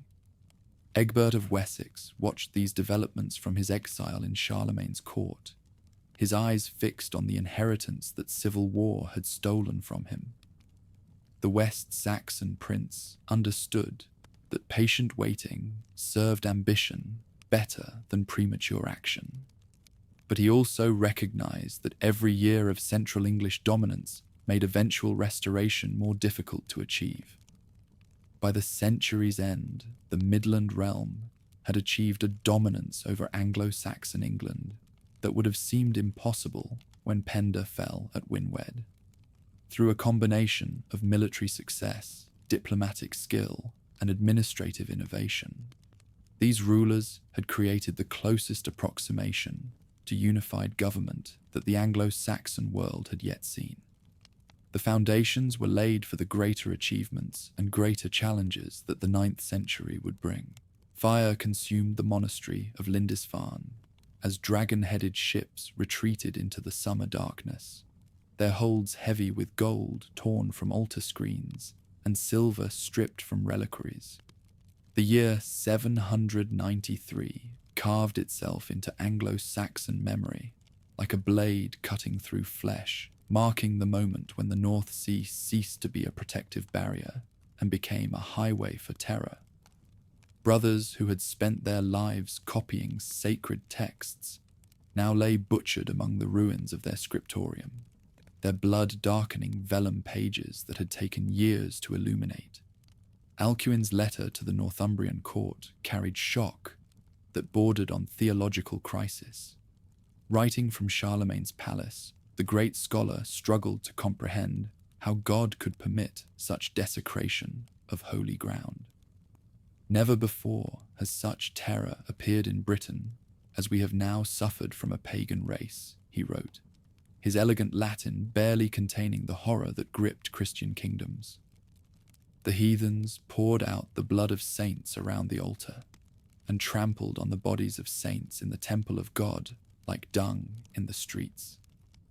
These raiders called themselves Vikings, though their victims knew them simply as the terror that came from the sea.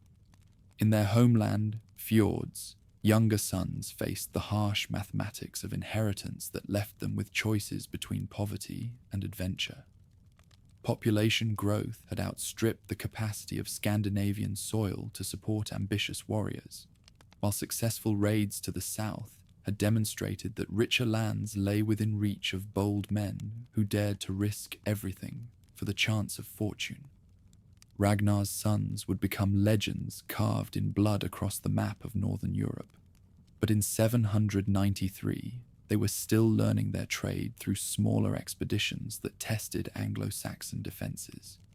These early raids targeted monasteries not from religious hatred, but from practical calculation. Churches hoarded wealth without maintaining the warriors needed to protect it, their treasure chambers filled with gold and silver that could not fight back when Norse axes broke down their doors. Jarrow burned the following year, its magnificent library feeding flames that consumed centuries of scholarly labor in a single afternoon.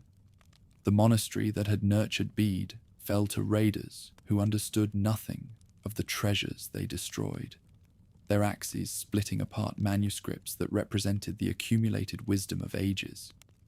Books that had survived the fall of Rome perished beneath Viking steel, their knowledge scattered to the winds like ashes from a funeral pyre.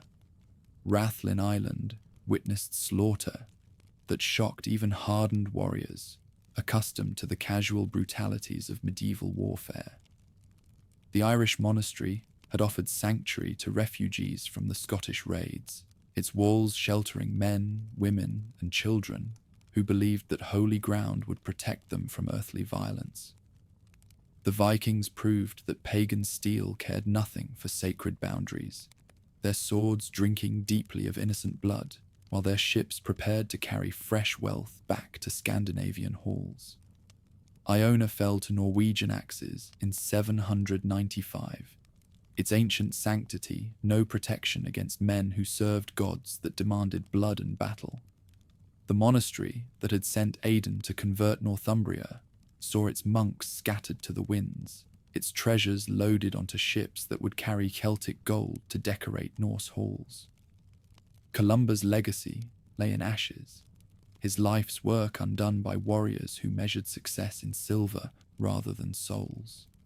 These early raids established patterns that would govern Viking strategy for generations. Strike swiftly before defenders could organize.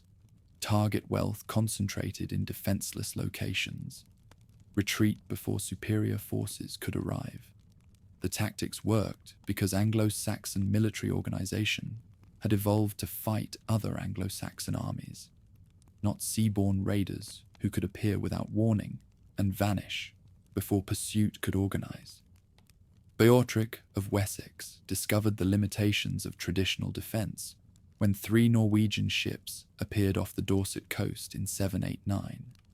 His reeve at Portland rowed out to greet what he assumed were merchants seeking permission to trade, only to meet his death beneath Viking weapons that honored no law save strength.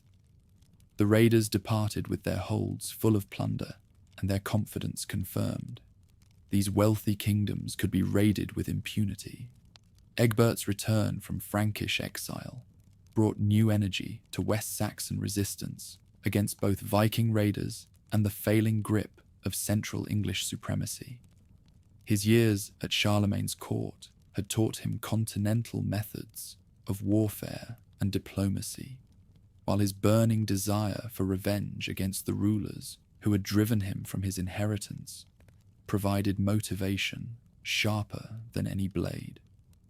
At Ellendun, he shattered the army that had maintained hegemony over southern England, his victory announcing that the balance of power was shifting once again. Kent, Sussex, and Essex threw off allegiance to Tamworth with the enthusiasm of vassals who had long chafed under foreign domination. Their submission to Egbert marked more than political realignment. It represented the emergence of Wessex as the leading power among the southern realms, the one force capable of organizing effective resistance against the growing Norse threat. Raids intensified throughout the 830s, as Scandinavian fighters grew bolder with success, and more desperate as population pressure increased in their homelands. No coast remained safe from their depredations, no monastery secure from their greed. They struck at Sheppey, carried off loot from Canterbury's suburbs, and sailed up rivers that had never known foreign keels to burn settlements that had considered themselves beyond the reach of seaborne attack. The great army that chroniclers would call the Great Heathen Host assembled in Danish harbours during the winter of 864 to 865, its ships gathering like wolves before a hunt. Ivar the Boneless commanded respect that transcended his physical limitations, his strategic genius more than compensating for the brittle bones that made him unable to walk without assistance. Halfdan Whiteshirt brought the fury of a warrior whose reputation for battlefield prowess had spread throughout the Norse world. Ubba carried axes that thirsted for Anglo-Saxon blood, and ambitions that reached far beyond mere raiding. These were no longer raiders seeking quick profit, but conquerors planning permanent settlement. Their army numbered in thousands rather than hundreds, its supply trains prepared for sustained campaigning rather than swift strikes. Horses waited in their ships to carry Norse fighters deep into enemy territory, while siege equipment demonstrated that they intended to reduce fortified positions rather than merely plunder the countryside. York fell to the invaders in 866, its capture marking the effective end of Northumbrian independence. The great city that had once rivaled Canterbury as a centre of learning became the capital of a Norse realm, its churches converted to pagan temples, while its citizens learned to serve new masters whose gods demanded different sacrifices. Archbishop Wulfhere fled south with what treasures he could carry, leaving behind a diocese that would not see another Anglo-Saxon bishop for generations. Nottingham's siege revealed the coordination that bound the great army together, despite the fierce independence of its component warbands. Where earlier raiders had operated as separate groups seeking individual profit, these Norsemen moved with the discipline of a professional force directed toward common goals. Their siege techniques had been learned in campaigns against Frankish fortifications, while their tactical flexibility demonstrated that they had studied Anglo-Saxon military methods with the attention of students planning to surpass their teachers. Ella of Northumbria met his end in York's Hall, his death marking the extinction of the dynasty that had once ruled from the Humber to the Forth. The manner of his execution would become legend among the Norsemen. The blood eagle that Ivar ordered, carved into the fallen ruler's back, served as both revenge for earlier slights and warning to other leaders who might consider resistance. The message was clear: submit or share Ella's fate. Edmund of East Anglia chose martyrdom over surrender when the great army reached his territories in 869.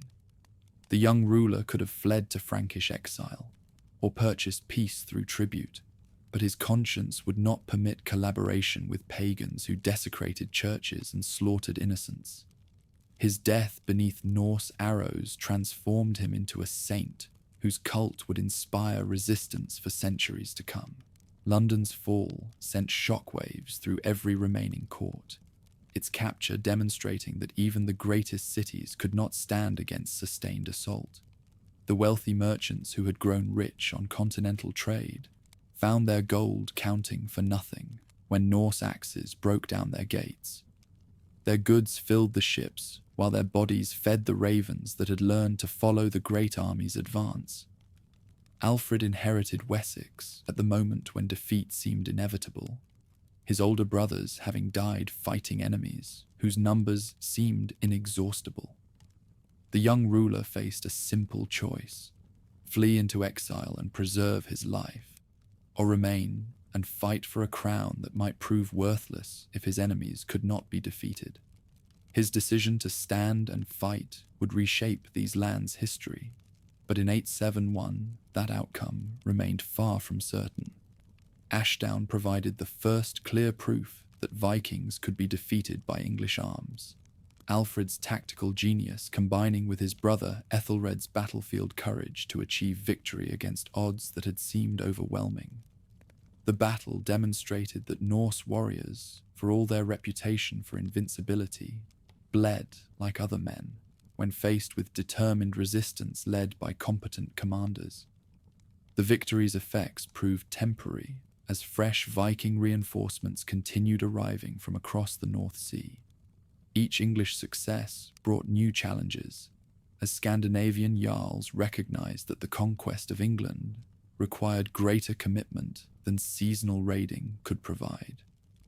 The great army swelled with recruits drawn by tales of English wealth and the prospect of carving kingdoms from conquered territory. Ethelred's death left Alfred facing enemies who controlled most of northern and eastern England, while commanding resources that dwarfed anything Wessex could muster. The new ruler's survival depended on strategies that had never been tested in Anglo-Saxon warfare: mobile defense, strategic retreats, and the kind of patient endurance that could outlast enemies accustomed to swift decision. What he learned in these desperate months would alter the military traditions of the land forever. Athelney became the symbol of resistance when Alfred withdrew to its marshes with the remnants of his army. The island stronghold provided security for the royal court, while serving as a base for guerrilla operations that harried Viking forces throughout Somerset. From this unlikely refuge, the last independent ruler of the land began planning the campaign that would either restore his kingdom or complete its destruction. The victory at Edington in 878 marked the turning point in the Viking conquest of England. Alfred's reformed army, proving that English warriors could match Norse ferocity when properly led and adequately motivated. Guthrum's baptism following his defeat transformed the Viking leader from pagan conqueror into nominal ally, though both parties understood that this conversion represented political necessity rather than genuine religious conviction. The Treaty of Wedmore divided England between the English and the Danes, creating the boundary that would separate two civilizations for generations to come. Alfred retained Wessex and Western Mercia, while Guthrum received official recognition for his control over the territories that would become known as the Danelaw. The agreement brought peace, but both sides knew it was temporary, a breathing space in a struggle that could only end with total victory for one side or the other. Fortified burhs began rising across Wessex like mushrooms after rain, each stronghold positioned to provide refuge for local populations while serving as a base for military operations. These fortifications represented more than defensive architecture. They embodied Alfred's understanding that Viking mobility could only be countered by creating permanent strongpoints that would force raiders to fight on English terms. Alongside military reform came an educational revival, driven by Alfred's belief that ignorance had contributed to his realm's defeats. The ruler who had learned Latin while fighting for his life now sponsored translations that would make learning accessible to nobles whose education had been neglected during decades of warfare. His translation of Gregory's Pastoral Care carried prefaces that revealed a mind grappling with the relationship between earthly knowledge and eternal salvation. The Anglo-Saxon Chronicle began during these years, as Alfred's scholars sought to preserve English history while it was still being written. Their annual entries recorded the Viking Wars with the immediacy of participants, while providing context that reached back to the earliest Saxon settlements. This historical project represented more than mere record-keeping. It constituted an attempt to maintain English identity in the face of foreign conquest. By the century's end, the Viking storm had transformed Anglo-Saxon England beyond recognition. 3 of the 7 kingdoms had ceased to exist as independent entities, their territories divided among Norse jarls who acknowledged no native authority. Those rulers who survived did so by adapting to new realities, their military methods reformed and their ambitions tempered by the hard lessons of what resistance to superior force could cost. Alfred's survival ensured that some spark of the realm's independence would endure to kindle future resistance, but the cost of that survival had been immense. The scholarly achievements of the 8th century lay in ruins. The political unity that Central English rulers had achieved was shattered, and the confidence that had marked Anglo-Saxon civilization since the conversion period would require generations to restore. The Vikings had come to stay, and England would never be the same. Edward the Elder stood at the ramparts of Chester, his eyes scanning the Welsh hills where smoke still rose from the burned settlements of raiders who had mistaken his mercy for weakness. The son of Alfred carried his father's strategic genius wrapped in a harder heart, his campaigns pushing West Saxon authority northward with methodical precision that left no doubt about his intentions. Where Alfred had fought for survival, Edward fought for dominion. Ethelfled rode beside her brother in spirit, if not always in person, her fortress at Tamworth commanding the approaches to Danish Mercia, while her spies reported every movement in the territories they meant to reclaim. The Lady of the Mercians understood warfare as few women of her generation could claim, her fortifications rising across the Midlands like chess pieces positioned for a game that would determine the fate of Anglo-Saxon civilization. The burh at Brignorth crowned its hill like a crown of stone and timber. its walls enclosing enough space to shelter the population of an entire district when Norse raiders came calling. Ethelfled herself supervised the construction, her presence among the workers demonstrating that royal authority meant more than distant commands issued from comfortable halls. Each fortification she built became both sanctuary and statement. The Danes could be challenged. Their dominion was not permanent.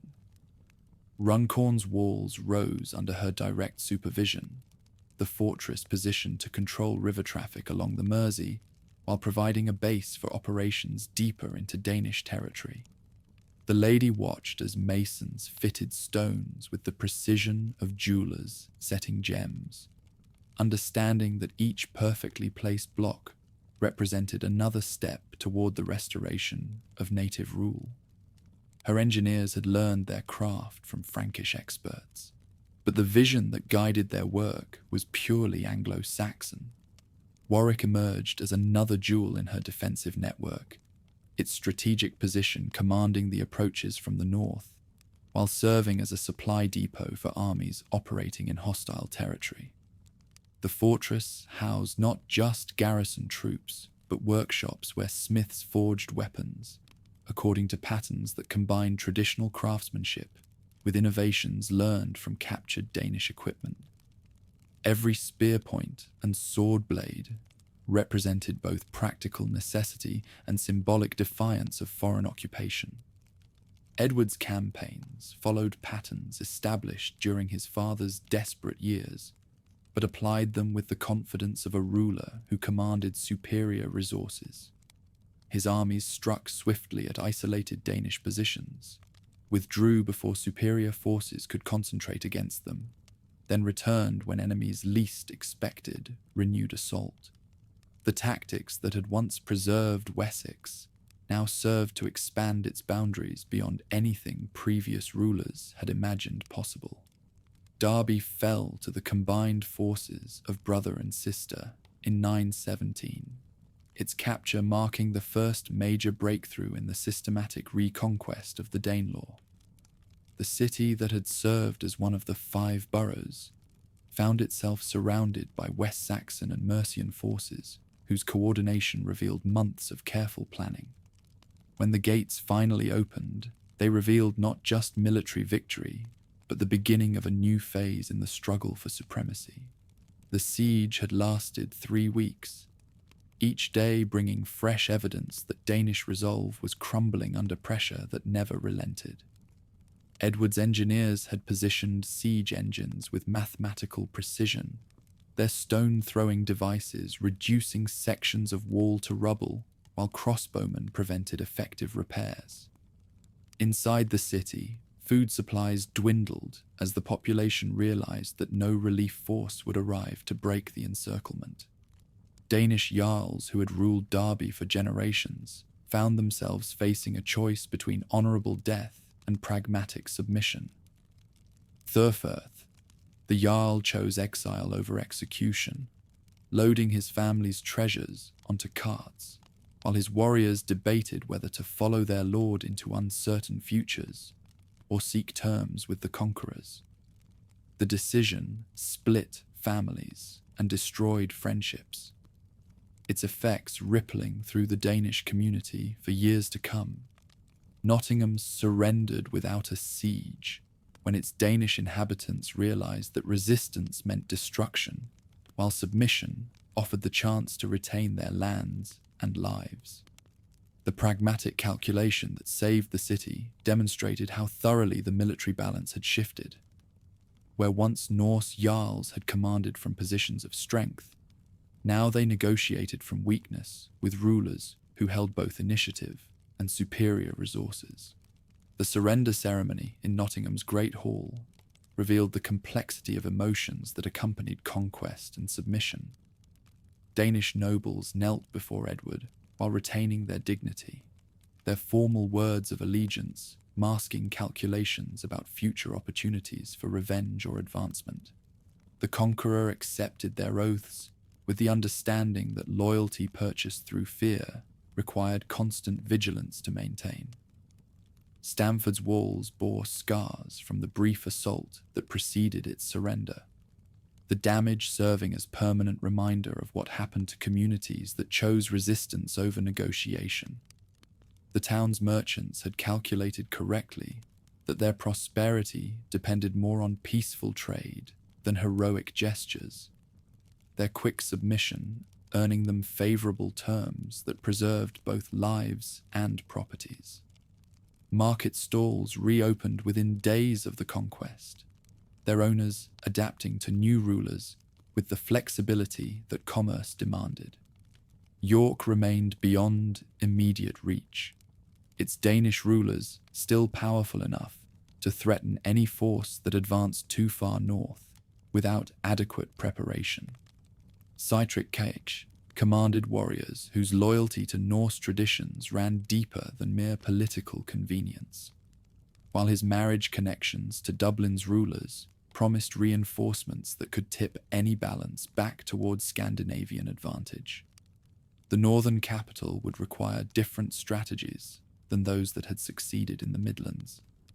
Intelligence reports from York described a city preparing for siege, its granaries filled with supplies, while its walls received fresh fortifications designed by engineers who understood the latest developments in military architecture.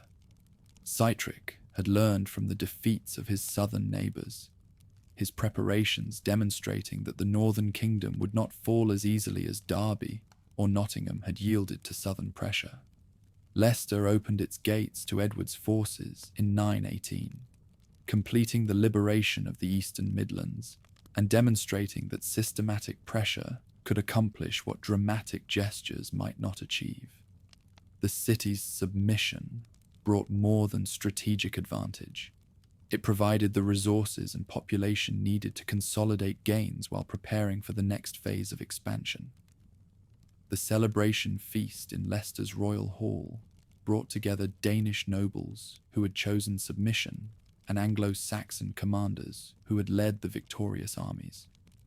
Former enemies shared meat and mead, while negotiating the practical arrangements that would govern their future relationships.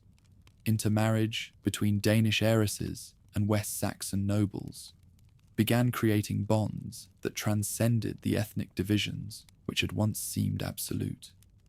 Ethelfled's death at Tamworth deprived the Reconquest of its most capable military mind, her passing removing from the battlefield a leader whose strategic vision had complemented her brother's tactical skills.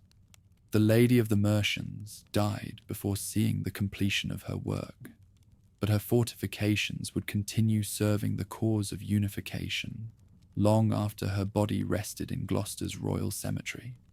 Her funeral drew mourners from throughout the territories she had helped liberate, Danish nobles joining Anglo-Saxon thegns in honouring a woman whose enemies had learned to respect her abilities even while cursing her success. The ceremony in Gloucester's cathedral demonstrated how thoroughly she had transformed the political landscape, her achievements providing the foundation upon which future rulers would build. Edward's annexation of Mercia following his sister's death revealed ambitions that stretched beyond mere cooperation between allied domains. The West Saxon ruler understood that lasting unification required single authority rather than the kind of fraternal alliance that had served during the Reconquest phase. His occupation of Tamworth announced to every remaining Danish stronghold that they faced not just another Anglo-Saxon realm, but the emerging power that would reshape the political map. The integration of Mercian troops into West Saxon armies proceeded with surprising smoothness, former rivals discovering that shared enemies created stronger bonds than ethnic differences could dissolve. Mercian expertise in fighting Danish forces complemented West Saxon organizational skills, their combination producing military capabilities that surpassed what either force could achieve independently. Administrative reforms accompanied territorial expansion as Edward's government developed systems capable of managing domains that stretched far beyond traditional boundaries. Royal officials learned to balance local customs with central authority, their success in maintaining order, demonstrating that conquest could be transformed into lasting governance when properly managed. Athelstan inherited an inheritance that his grandfather could never have imagined: dominion over most of the territory that had once comprised the Anglo-Saxon Heptarchy, resources that dwarfed any previous concentration of power, and the military momentum that promised to carry West Saxon authority to its natural limits. The new ruler possessed advantages that transcended mere territorial control, his court attracting refugees and exiles whose knowledge of distant lands would serve his diplomatic ambitions. Continental marriages linked the West Saxon dynasty to Frankish and German noble houses, their alliance networks extending royal influence across the Channel while providing security against potential invasions. Athelstan's sisters carried royal blood to foreign courts, where their children would grow up understanding that their inheritance connected them to both Germanic traditions and emerging European political structures. The submission at Amont Bridge in 927 brought together rulers whose domains stretched from the Humber to the Highlands, their acknowledgement of Athelstan's overlordship marking a moment when dreams of unity briefly touched reality. Constantine of Scotland, Owain of Strathclyde, and Hywel Dda of Wales bent their knees before a West Saxon ruler whose authority none could challenge directly, though all secretly planned for the day when circumstances might allow them to reclaim their independence. The ceremony itself revealed the careful choreography required when proud rulers acknowledged superior power without entirely sacrificing their dignity. Each submission followed protocols that preserved face while establishing hierarchy, the participants understanding that today's arrangements might be tomorrow's grievances if circumstances changed. Athelstan received their oaths with the graciousness of a conqueror who understood that magnanimity and victory could prevent future rebellions. Guthfrith's invasion from Dublin tested these new arrangements with the harsh reality of Norse ambitions that refused to accept West Saxon dominance as permanent. The Dublin ruler commanded ships that could strike anywhere along the western coast, while maintaining connections to York, that promised to restore Scandinavian control over northern territories. His challenge forced Athelstan to demonstrate that overlordship meant more than ceremonial acknowledgement. It demanded the willingness to fight for supremacy when words proved insufficient. The naval campaign that followed demonstrated how thoroughly warfare had evolved since Alfred's desperate years. West Saxon ships now matched Norse vessels in both design and seamanship, their crews trained in tactics that combined traditional courage with innovative techniques learned from Frankish and Frisian maritime traditions. The battles fought off the Irish coast established maritime supremacy that would prove crucial in preventing future invasions. York's capture in 927 completed the conquest of the last major Danish stronghold, its submission bringing Northumbria under southern authority for the first time since the Great Army's invasions. The ancient capital of northern power found itself governed by appointees who owed their positions to West Saxon favour, its independence sacrificed to the greater goal of territorial unification under single rule. The transformation of York from Danish capital to West Saxon administrative centre required delicate handling of populations whose loyalties remained divided. Former Danish officials found themselves working alongside Anglo-Saxon administrators, their cooperation essential for maintaining order, while their resentments simmered beneath the surface of apparent acceptance. The city's prosperity depended on this uneasy collaboration succeeding, despite the ethnic tensions that conquest had created. Coastal defenses strengthened as Athelstan's administrators recognized that seaborne threats would persist as long as Irish-Norse realms retained the ships and warriors needed for invasion attempts. Fortifications rose as strategic points along the western approaches, their garrisons trained to signal inland when hostile sails appeared on the horizon. The emerging realm understood that control of the interior meant little if enemies could still strike without warning from the sea. Beacon systems connected coastal watchtowers to inland strongholds, their fire signals capable of summoning military response faster than any messenger could travel. The technology had been borrowed from Roman precedents, but adapted to Anglo-Saxon needs, creating communication networks that enhanced defensive capabilities while demonstrating the administrative sophistication that distinguished unified rule from mere temporary conquest. Trade networks expanded as political unification removed barriers that had hindered commerce between formerly hostile territories. Merchants who had once required armed escorts to travel between domains now moved their goods under the protection of a single authority whose laws ran from the Channel to the Scottish borders. London emerged as the natural centre of this expanded commerce, its position on the Thames making it the focal point for both domestic and continental trade.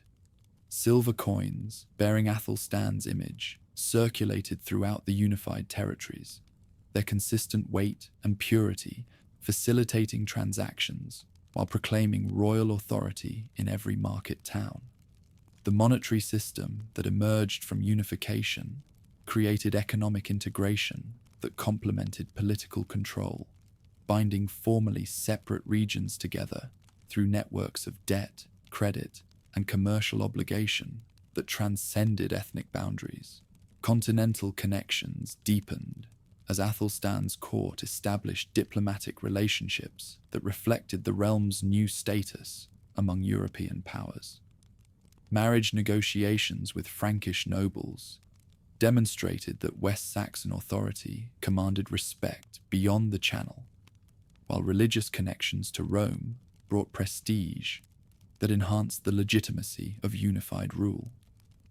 The isolated domain that Alfred had struggled to preserve now participated as an equal in the wider world of medieval diplomacy. Brunanburh loomed on the horizon like a storm cloud gathering strength, its approaching battle promising to test every assumption about the permanence of West Saxon dominance. Constantine of Scotland had spent years building alliances with Irish Norse rulers, whose ships could carry armies to any point along the coast, while Olaf of Dublin commanded warriors whose reputation for ferocity had been earned in battles across the known world. The coalition that assembled against Athelstan represented the combined strength of everyone who refused to accept southern supremacy as the natural order. Thunder rolled across the battlefield of Brunanburh as two civilizations collided in combat that would determine the fate of a unified realm. Athelstan's forces held the center, while his enemies pressed forward with the desperation of men who knew this battle would either restore their independence or confirm their subjugation forever. Constantine of Scotland commanded the right wing of the Allied army, his spearmen advancing in tight formation toward West Saxon shields that gleamed like silver in the morning light. Olaf Guthfrithson led Dublin's Norse warriors with the fury of a man reclaiming his birthright, his axes singing their ancient song of death, while his voice rose above the clash of arms to encourage fighters whose grandfathers had carved kingdoms from this same soil. The young ruler understood that victory here would open the path to York and the restoration of Scandinavian power in northern territories that southern overlords had ruled for barely a decade. 5 kings fell beneath West Saxon spears before the sun reached its zenith, their deaths marking the price that ambition exacted from those who challenged established power without adequate preparation.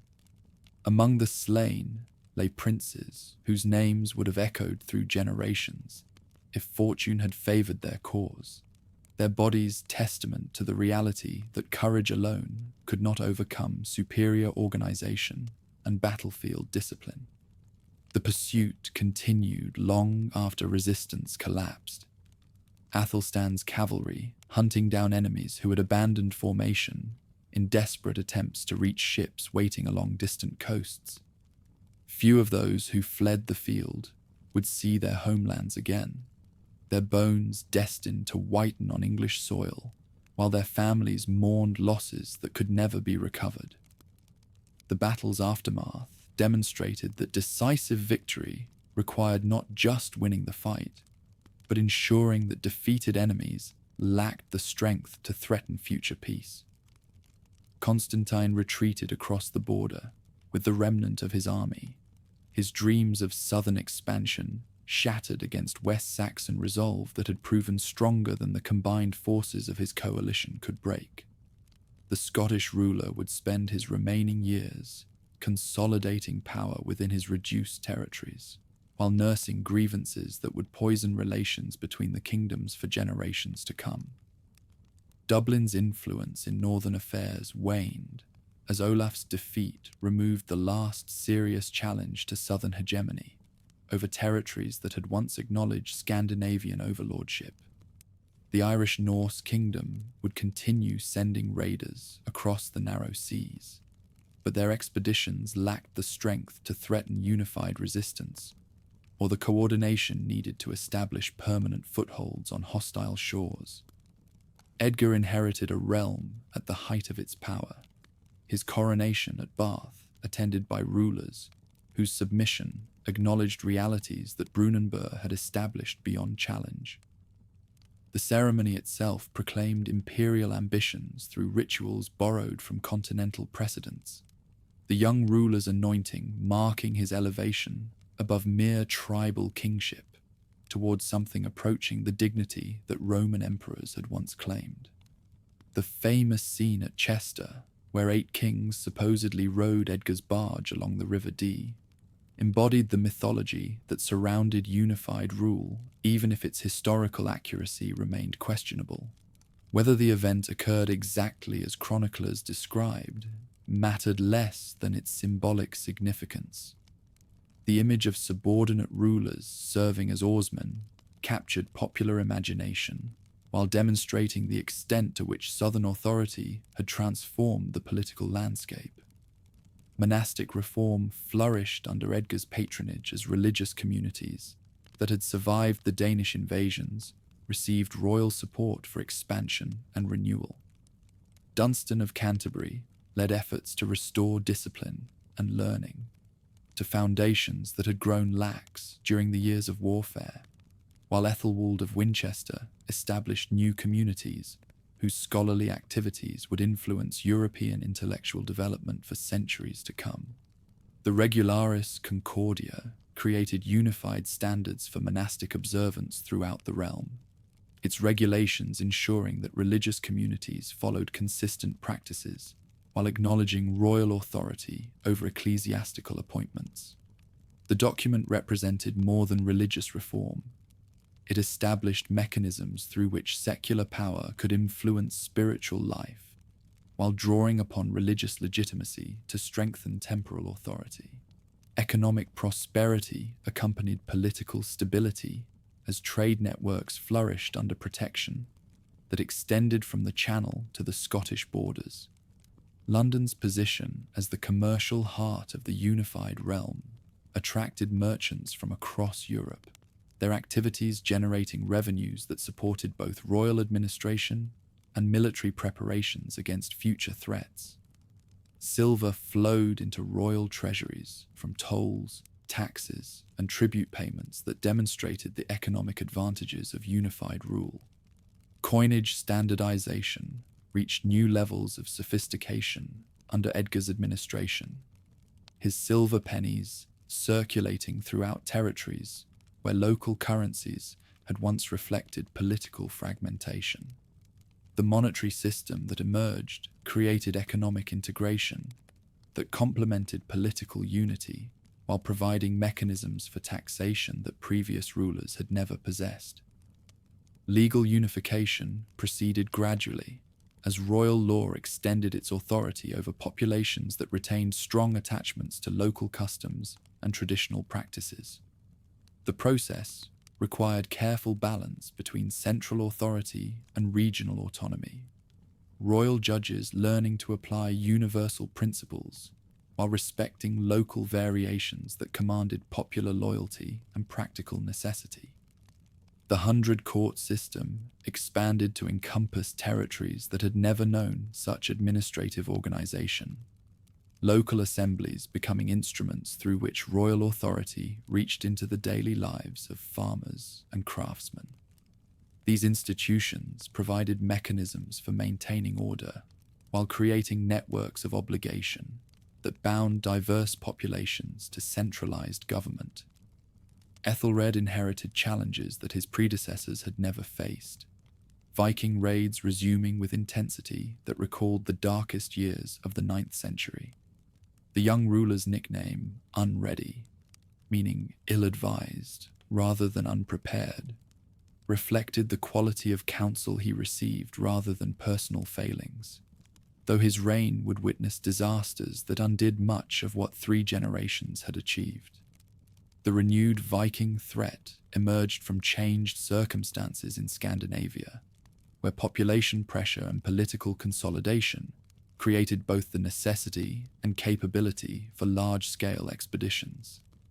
Harald Bluetooth of Denmark commanded resources that dwarfed anything previous raiders had possessed, while his successors would prove even more ambitious in their designs upon the wealthy realm that lay across the narrow seas. Malden witnessed heroism and folly in equal measure when Byrhtnoth allowed Viking forces to cross the causeway rather than keep them trapped on Northey Island. The Ealdorman's decision reflected concepts of honor that belonged to an earlier age, his determination to fight fairly costing him his life, while demonstrating that traditional courage could not substitute for tactical wisdom in dealing with enemies who recognized no constraints save victory. The battle's aftermath revealed the inadequacy of traditional military organization when faced with professional raiders who understood the economic foundations of resistance. Byrhtnoth's death left Essex without effective leadership, while the Viking victory encouraged further expeditions that would test every assumption about the realm's ability to defend itself against sustained assault. Darngeld payments began as temporary expedients designed to purchase time for military preparations, but they became permanent features of royal policy as successive raids demonstrated the limits of armed resistance. The tribute system that emerged created perverse incentives that rewarded aggression while undermining the tax base needed to support effective defense. £10,000 of silver purchased peace in 991, the sum representing wealth beyond the dreams of earlier ages, while demonstrating the economic prosperity that made such payments possible. The irony was bitter. Success in creating unified prosperity had made the realm an irresistible target for enemies whose own territories could not support equivalent populations or generate comparable revenues. The massacre of St. Brice's Day in 1002 revealed the desperation that drove English responses to what appeared to be inexorable Danish infiltration. Ethelred's order to kill all Danes living within his territories reflected panic rather than policy. The mass murder, including Gunhilde, sister of Sweyn Forkbeard, whose death guaranteed that future conflicts would be driven by personal vengeance as well as political ambition. Sweyn's invasion campaigns that followed demonstrated the transformation of Viking warfare from opportunistic raiding into systematic conquest designed to establish permanent political control. The Danish ruler commanded fleets that could maintain multiple fronts simultaneously, while possessing the administrative capabilities needed to govern conquered territories rather than merely plunder them. Canterbury's fall in 1011 shocked contemporaries, who had believed that the spiritual heart of the unified realm would receive divine protection against pagan assault. Archbishop Elfhere's martyrdom at the hands of drunken Vikings provided the realm with another saint, while demonstrating that religious authority offered no immunity from the violence that was consuming established order. Ethelred's flight to Normandy marked the effective end of West Saxon rule, the royal family's exile removing from the realm the symbolic focus around which resistance might have organized. The king's departure left the field clear for Danish conquest, while creating precedents that would influence succession disputes for generations to come. Sweyn's death in 1014 provided temporary respite that allowed Ethelred's restoration, but the interlude demonstrated the fragility of political arrangements that depended entirely on individual rulers rather than institutional continuity. When the Scandinavian monarch died without warning, his forces were torn by disputes over succession, allowing English nobles to press for self-rule.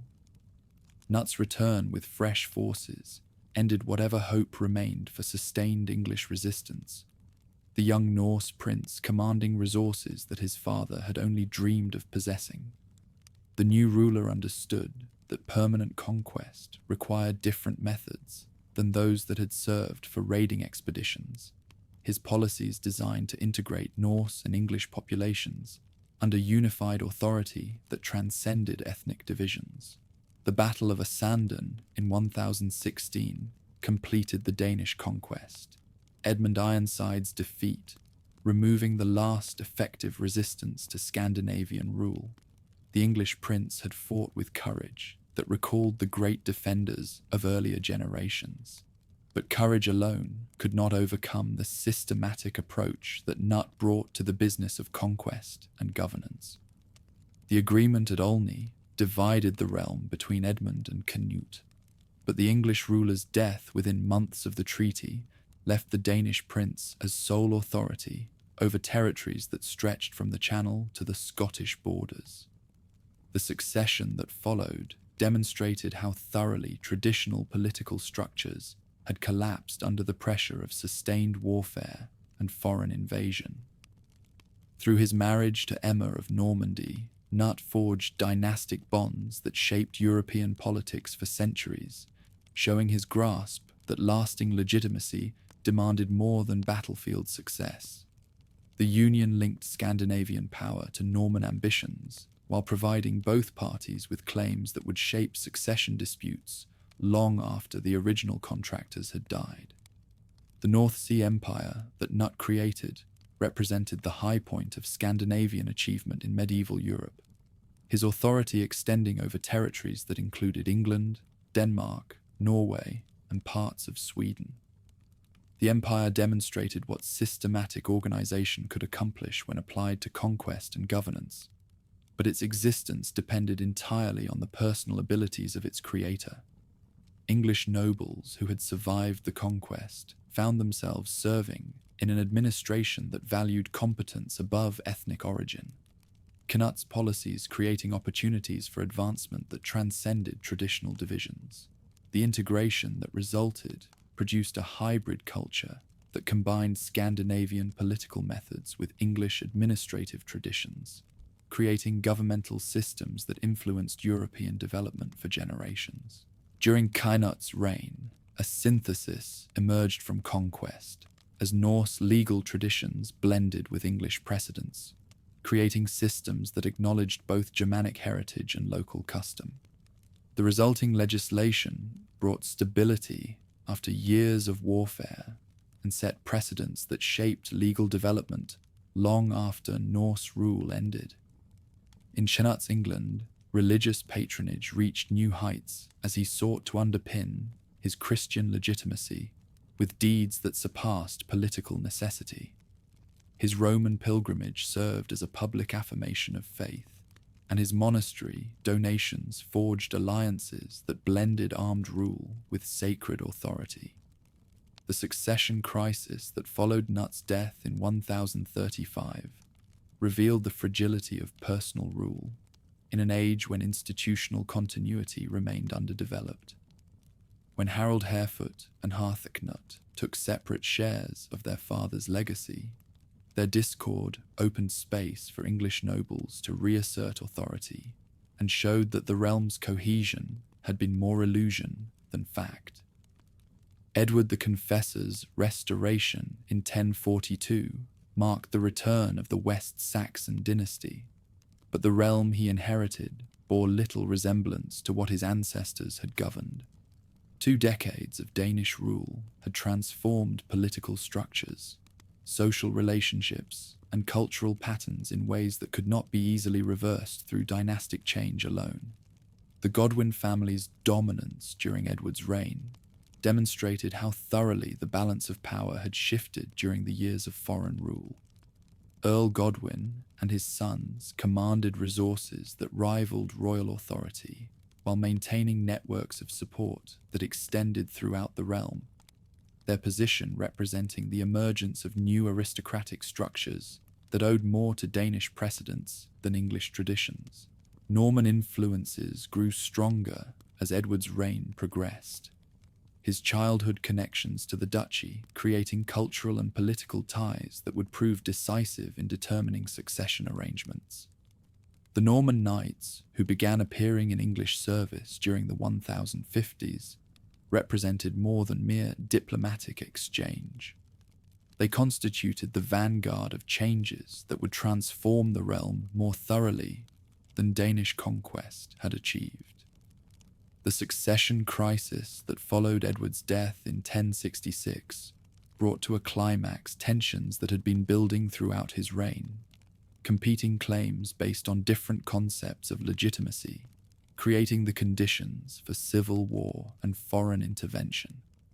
Harold Godwinson's coronation represented English determination to maintain independence, while William of Normandy's preparations across the Channel demonstrated that others possessed different ideas about who should rule. Stamford Bridge witnessed the last great victory of Anglo-Saxon arms as Harold's forces destroyed the Norwegian army that Harold Hardrada had brought to reclaim his supposed inheritance. The battle demonstrated that English military capabilities remained formidable when properly led and adequately motivated, but it also exhausted resources that would be desperately needed for the greater challenge that was approaching from the south. The news of William's landing reached Harold while he celebrated victory over the Norwegians, the timing demonstrating how thoroughly his enemies had coordinated their efforts to divide English resources between multiple threats. The forced march south that followed pushed English forces to their limits, while providing insufficient time for recovery from the northern campaign's exertions. Hastings ended more than Harold's life. It terminated a political system that had endured for 6 centuries, replacing Anglo-Saxon kingship with Norman feudalism that would transform every aspect of English society. The battle's outcome determined not just dynastic succession, but the cultural trajectory that would shape the realm's development for centuries to come. William's coronation in Westminster Abbey on Christmas Day, 1066, marked the end of the Anglo-Saxon Age, the Norman conquest completing transformations that Danish invasions had begun but never finished. The new ruler inherited a realm whose wealth had attracted conquerors for generations, but his methods of control would prove more systematic and enduring than any his predecessors had attempted. The Anglo-Saxon Chronicle's final entries recorded these events with the detachment of observers who understood they were witnessing the end of their world, their words preserving for posterity the memory of a civilization that had risen from Germanic settlements to create one of medieval Europe's most sophisticated kingdoms. That achievement would endure even as political control passed to foreign rulers whose ambitions would reshape the conquered territories according to continental models. The age that had begun with Hengist and Horsa ended with William and his Norman knights, the circle closing as Germanic traditions gave way once more to influences from across the Channel. but the foundations laid during 6 centuries of Anglo-Saxon rule, legal traditions, administrative practices, cultural patterns, and social structures would survive conquest to influence the development of what would eventually become one of Europe's most powerful kingdoms.